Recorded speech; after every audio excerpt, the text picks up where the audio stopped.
आमदार संग्राम जगताप यांनी बजावला मतदानाचा हक्क. नागरिकांना मतदानाचं आवाहन.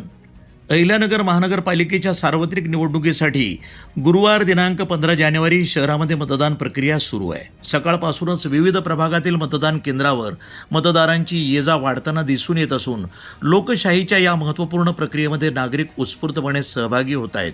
या पार्श्वभूमीवर आमदार संग्राम जगताप यांनी आपला मतदानाचा हक्क बजावला.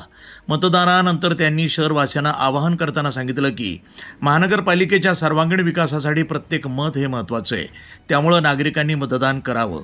मतदान प्रक्रिया शांततेत पार पडावी यासाठी प्रशासनाकडून कडक पोलीस बंदोबस्त ठेवण्यात आला असून संवेदनशील भागामध्ये विशेष लक्ष दिलं जात आहे. निवडणूक आयोगाच्या मार्गदर्शनाखाली सर्व मतदान केंद्रावर आवश्यक सुविधा उपलब्ध करून देण्यात आल्या असून CCTV कॅमेराद्वारे सतत देखरेख ठेवण्यात येत आहे.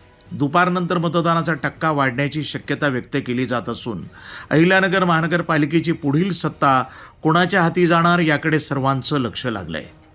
News today 24 Ahilyanagar.